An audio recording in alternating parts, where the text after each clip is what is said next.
Welcome. We are live, ladies and gentlemen. Welcome to Bob's Corner. This is episode 16.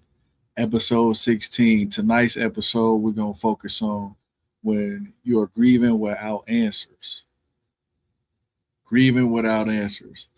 First and foremost, we want to give ourselves a round of applause for being here today. God blessed us to see another day. Thank you all, first and foremost, for showing up, for being present. Thank you for all your continued support, love, and support. Definitely thank you all those who have tuned into the channel. I'd like to welcome you to Bob's Corner. This is an episode again, and if this is your first time, welcome to episode 16, Grieving Without Answers. Uh, so when we talk about grieving without answers, we're referring to situations where it involved losing a loved one, but we have yet to receive closure for that incident, for that event, for what took place. Um, it's a different feeling than having a loved one, taken away from, and you know who the assailant is. We have a family member that passes away from a medical issue. You know what the culprit is. You can identify it. You have the reason why this happened to your family member, and they no longer here with us. But some of us live with a different uh, type of situation, type of expectation. We live with no closure being granted for losing the loved one. And particularly one that I would like to speak to is my uncle Gary. Man, I lost my uncle Gary 2013, man, and pull up a picture of him, man. One of my favorite people, man. I've spoke on my uncle before, but this is who my uncle was, man. He, same. Him and my mother had the same mom and same dad, and you would swear they were twins. How much they looked alike. His birthday was actually June 8th, and hers was June 4th. So two Gemini's, man. Born around the same time of year, which is crazy when you think about it. But definitely miss my uncle, man. He was a person, man. He was the life of the party, man. He brought the energy. He brought the good vibes. When Uncle was in town, man, it was a party when he was there, man. And I just miss his presence so much. I actually was with him the day he was murdered. I actually got a chance to hang out with him a bit, and I running him around, running some errands around. My uncle crazy, man. So he liked to he liked to party, man. So he had to get some stuff situated for himself, man. So that he can vibe out, man, the way that he wanted to, man. But I miss my uncle, man. We had a nice long talk that morning, man, and it's just one of those things that I'll never forget. Let's make sure we live here. Make sure everybody can tap in. See if we can tap in. Make sure everybody can jump on, man. 1 second, y'all. See, it won't never let me change it. I don't know why this thing does this sometimes, but we're gonna keep it rolling, man, and we just gonna roll everybody over to it. But we are live right now, so if you are on YouTube and you see me on there, man, much love to you. But yeah, man, my uncle, man, he was a good guy, man. We got a chance to like really hang out that day, man, really kick it and catch up. And he was asking me about man stuff, and how I felt being a father. And at the time I was going through a breakup, so he was asking me how I was taking that, and asking me if that affected the relationship I had with my daughter. And of course, it had no effect on it at all, man. It actually made me a better father, if I'm not taking too much away from the situation, man. But I got a chance to like really connect with him that day, man. And I used to always want to hang out with my uncle, and he actually asked me that I want to come hang out with him that day, and that was out of all the things that I wanted in life, that was one of them. But something inside of me just that day I declined, and that was the same night that he was taken away from us, man. So very, very unfortunate situation, man. I remember telling him I loved him, and shook hands, and what I mean. All right, love you, nephew, and that was it. That's the last time I seen him, man. I was just thinking about my uncle, man. He was just such a good dude, man. He's just such a good, warm spirit, man. And I can imagine my mom was, they brother and sisters. So I imagine they had some similarities. So I can imagine, that's the way that he was. That's the way that she was, just like him, sharing that same energy, man. And I miss I miss my father. I miss my uncle. I miss my cousin. Everybody, man. But the unfortunate thing about my uncle, man, him being killed in 2013, man. He actually just came down here for a wedding. Came down here for my cousin's wedding, man, because the men in our family very family oriented, man. We stick together, so he came down from New York to show up for my cousin Tony, man. Show up to at his wedding, man. Shout out to my cousin Tony, man. But he was down here for that. He was down here supporting family, and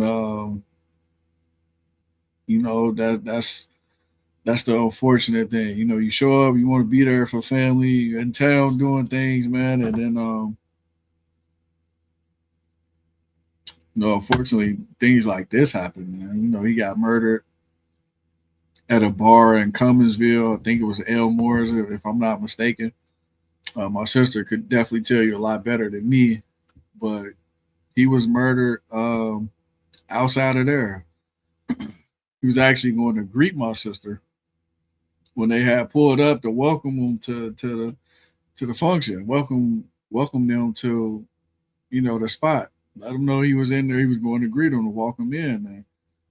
And from what I've been told, I think it was two maybe three gunmen pulled up, man, and they just started shooting. They just started shooting at the car that my sister was still in. It's fortunate that she wasn't hit with one bullet. Nobody else that was in the car was hit. People around the car was hit. Nobody got hit but my uncle. Man. Nobody got hit but him. And that morning he had asked me that I want to come out there that night, and I say, man, Unc, man, there's just something in the water about those guys out there in Cumminsville.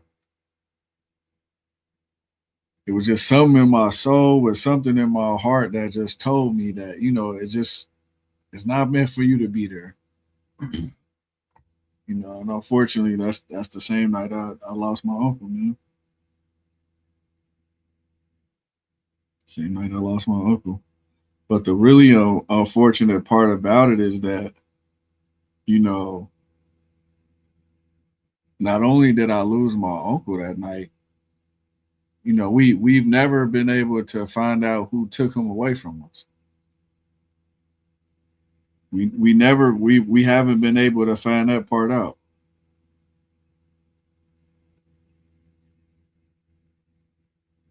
I'm sorry, this thing is really trying to make sure we live on here, but it's not going live though. One second. So I want to make sure we're live. It's not going live good. So it's all good to the good, man. But yeah, so just we haven't been able to get any closures, man. And I think the farthest we got was maybe a couple leads, but then the situation just kind of died down. It went cold, man. And my uncle, man, been a cold case for the last 13 years almost now.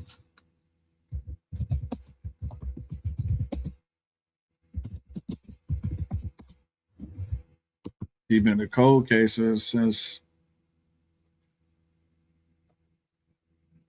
2013, man.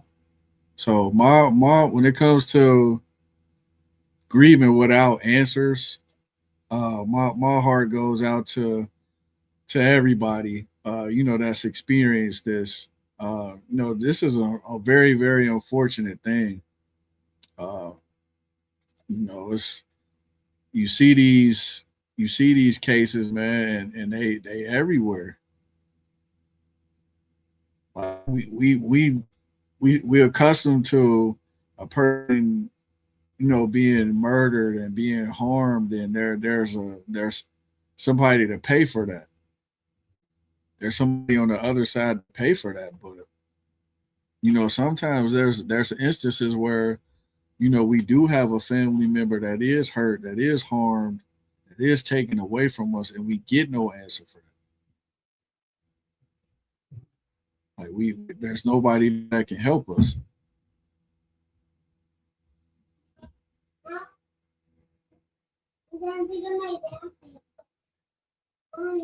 Hey, you gotta go upstairs, buddy. Sorry, y'all. My 4-year-old, want to be down here with that. So he's looking for something. But give me 1 second.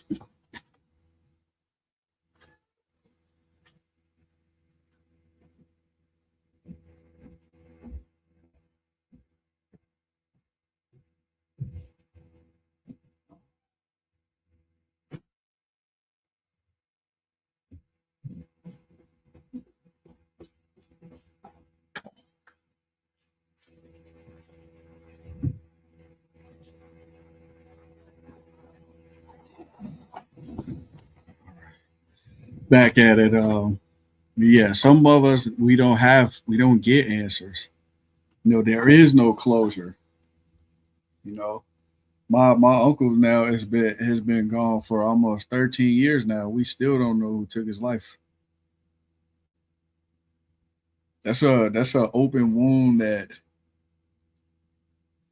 never heals.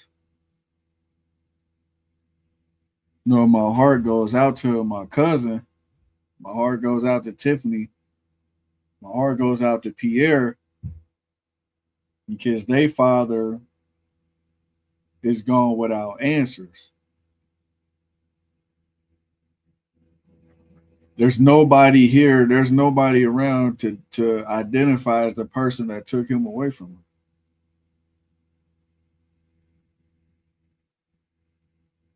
I couldn't imagine how that feels to know that my parent was taken away from here and there's nobody to give me an answer for it. How do you cope with that? How do you cope with the fact that not only was a person murdered, person that you love murdered, but now there's no justice for their honor. And not only that, but now I also can't heal from my wounds because the case is still unsolved. Is that person now after me?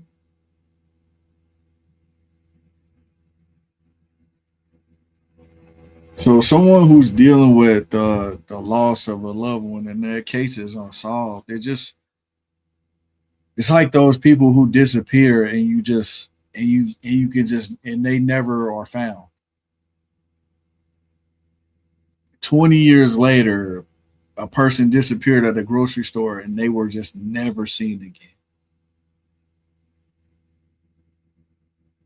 Like what is that? What is that grief feeling?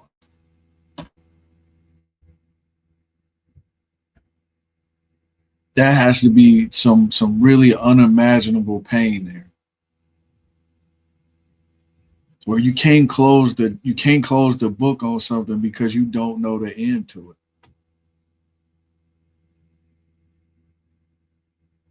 You don't know the end to it, so there's no closing it. There's no closure for you.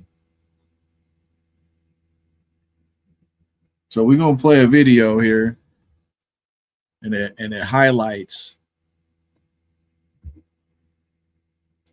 the effect of unsolved grief, what that does to a person.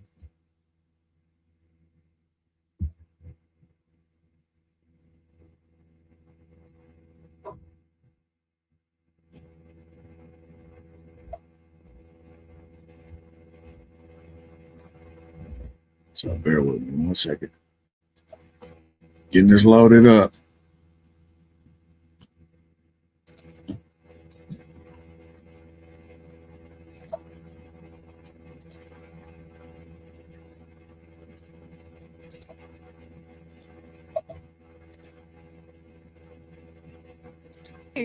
Alone. This is for the entire year so far. There have been 58 murders in Jacksonville, and 46 still remain unsolved. Our Shelby Downs sits down with two women tonight who are just desperate for an end to this violence after months, even years, with no answers. I was going there because I felt as if they would be able to make a big statement and to bring other people in on this case. Yonsei Richardson is still waiting. So I felt that if we would show up and we would let them know that we are concerned and we care, then they would get on it. Waiting for someone to answer for the murder of her 19-year-old daughter, Arian, her daughter's boyfriend, Quayshawn, and their 11-month-old baby, Ariel. With no arrests in the case, Richardson joined other families in voicing their concerns to City Council. Why there are so many murders that has been unsolved. That's where she heard Dora Zelcohen talk about the unsolved murder of her sister. I can put it on the city's record that she's not forgotten and that I want to hold our city elected officials accountable. Cohen's sister, Lawana McDaniel, was murdered in December of 2014. How did you feel that City Council responded when you talked about this? I feel that they were statues. City Councilman Matt Schellenberg says the time restraint on public comment at City Council meetings just doesn't allow for a long enough dialogue. They feel like the only option they have is come to the forum in 3 minutes. That is frustrating to this person. He recommends families contact their City Council person directly to see action. This is why a phone call or email sometimes is 99% better. Cohen believes JSO and the city are the difference makers. My final plea to the police is to get to work. My final plea to City Council, get to work. Richardson believes the root of the problem is with the community not coming forward with valuable details. It's going to help. I know that whatever somebody out there knows, I know that it's going to help the case. It's going to help my family. It's going to help a lot of us because we are hurting right now. I can't believe that somebody out there knows something and is not saying nothing. Until you put in my shoes, you would never understand my pain. Shelby Danielson, First Coast News, on your side.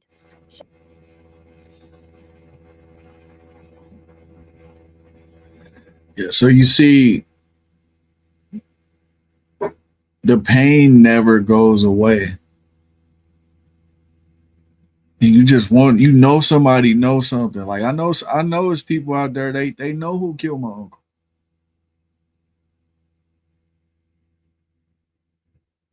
They know who killed my uncle, but they won't come forward. And I don't know if the police has done their due diligence to find this out, because I feel like in most cases, the police are able to identify whom the killer was. I think a lot of times is, does the police force care enough? And I'm not a police officer, so I don't know how forensics and investigations work when it comes to homicides, but I feel like in a city like Cincinnati, like for it to be as many unsolved murders as it is, like I feel like, it comes across as neglectful at times to think that a city that's this small, people can get away with murder and cases go unsolved, they become cold. I find that very, very hard to believe. So, rest in peace, Uncle, man, and shout out to everybody that's out there that's dealing with unresolved grief. I too carry a burden like that. I too carry a sentiment of knowledge like that, of experience like that. You know, being with somebody and their murder less than 24 hours later, and there's no results from it. There's no justice. There's no justice from my uncle. Like I can't even be happy about something. Like I would at least be happy if I knew who took his life. And I'm sure there's other people out there feeling the same way.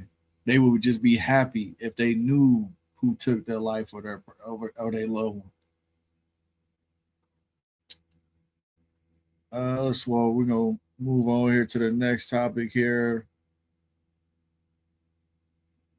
So, I've been speaking to this, you know, throughout the show here, kind of coincides with the same concept. Is just the carrying the grief when it's not done. And when you carrying grief and it's not finished with you, and there's no resolve, you know, to me that has to. It feels like when I think about my uncle, it's like it's happening all over again because there is no closure. I feel like it's never over with. It's just like a jar left open. So I can't close it. I can't put the lid on. I can't move on. I can't put it in the cabinet or storage and just move on from it because there's no indicator in who killed my uncle.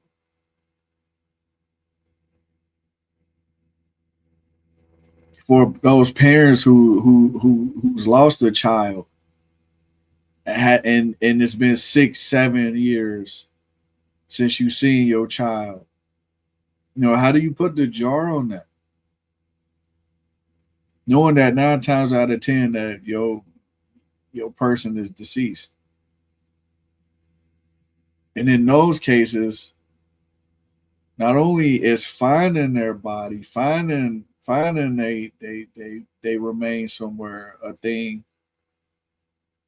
Not only that, when you do find that body, when you do find those remains, now how do you identify the person that did it?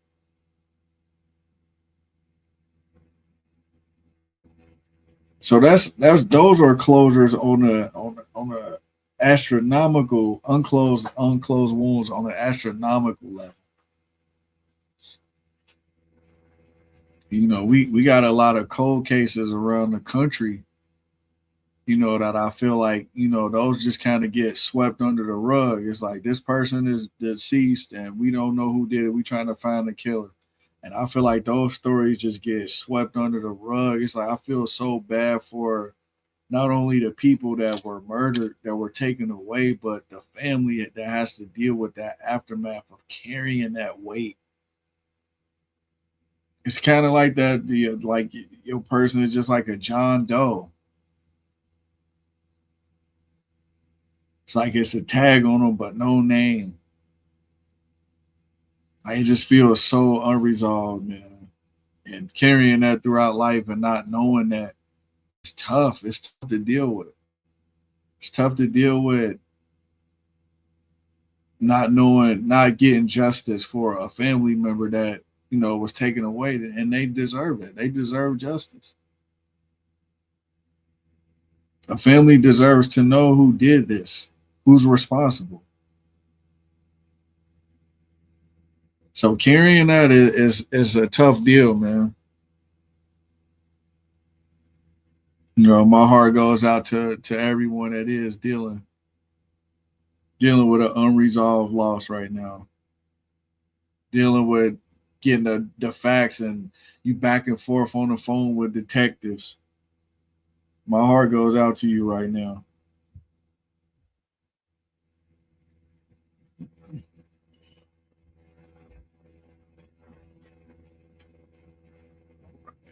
So we got one last topic here. So the only thing, I wouldn't say this the only thing, but a few things that we can do going forward so that we can create our own closure, so to speak, when it comes to dealing with grief, when it comes to getting past it and growing from it, even when it's not closed. You know, one thing that I highly recommend doing is writing a letter to a loved one. Write a letter to a loved one. You take everything that's been bottled up inside of you, everything that you've been wanting to say, everything that you feel inside, everything that you've been wanting to do for that family member, the justice you want to receive, how important it is to them, to you, how impactful they were to you, and how much they mean to you, and how much you want to honor them. Write that in a letter. Write that in a letter. You know, and sign it. And if they got perfume or cologne or something that they like, spray it on the letter, and mail it off to them. Mail it to their address. Put it in the river, put it in the ocean, but write that letter to that family member and just let it fly. And put it in God's hands, that God will see to it that that loved one receives that letter, whether spiritually, physically, emotionally, however. Write that letter. Another thing you can do is hold a private memorial. Now, it doesn't have to be you. It doesn't have to be you and a bunch of people. It could be you, a loved one that you trust, however many people you would like to invite. I recommend doing that, holding a private memorial, especially for those who's lost someone and they never came back. Now, I never want to say that you want to give up on a family member. Giving yourself closure in the space to move on doesn't make you inhuman. Doesn't make you less of a person. It doesn't make you a person who doesn't appreciate the person that impacted you, the loved one that you're looking for, that you hope. It doesn't remove the hope either, but it does give you a sense of peace in some degree. Well, you know what? I'm dealing with this now head on, and I'm choosing to honor this person because their presence, their lack thereof, is impacting me. So it's acknowledging that. It's not acknowledging that they'll never show up. You at least giving yourself a chance to move forward. And for those whom you seeking justice for,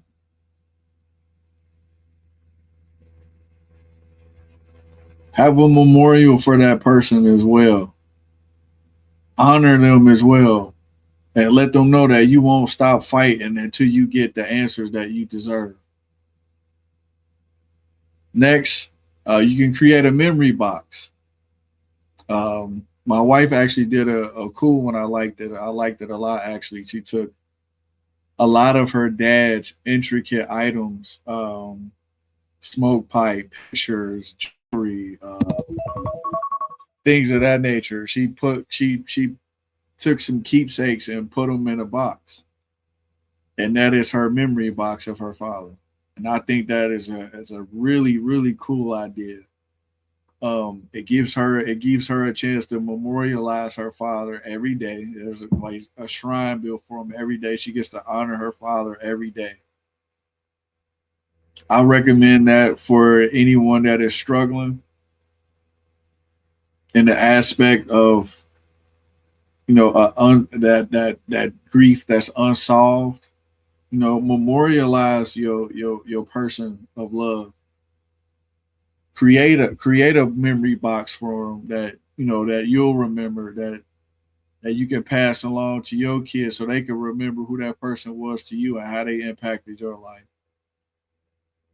And finally, lighting a candle on significant days. I'm definitely a candle guy.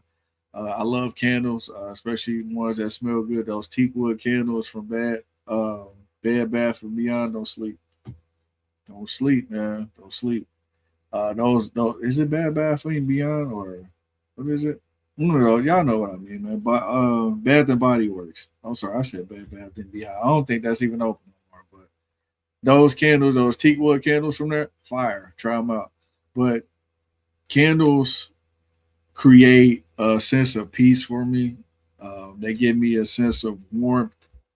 Um, and if I'm lighting a candle on that certain day, it's helping me just kind of breathe in, some relaxation and breathe in good sense. That to me indicates that everything is going to be fine. Everything is going to be okay. So those are four things that if you're struggling with unresolved grief, I highly, highly, highly recommend that you do. For those, so those are some action ideas for you. Write a letter to your loved one, hold a private memorial, create a memory box, and light a candle on those significant dates, birthdays, Mother's Days, Father's Day, all the important days that reminds you of your person of love that you lost and you have those unresolved issues and unresolved grief with. But I want to welcome you all again. Thank you all again for showing up to Bob's Corner tonight. Give ourselves a round of applause. Yes, yes. Thank God for allowing us to be here another week. This is Bob's Corner, episode 16, Grieving Without Answers. Episodes 0 through 16 are up on YouTube. This is actually airing live on YouTube, so it's already there. Please, please, please like and subscribe on YouTube. Like and subscribe on YouTube. We want to touch as many people as possible, man. So I need y'all help with liking, sharing these videos, man, because it's very, very, very important that we all see these, man, and that we all can, practice healing together, man. It's very, very important, man. So again, Bob's Corner, man, every Wednesday, 8 to 8:30 p.m. We may run a little bit over, man. We just feel with so much love and so much prosperity and healing right now, Lord. We just want to give you thanks for all that you do. So I want to thank you all again for showing up to Bob's Corner. This is episode 16. I'll see y'all next week.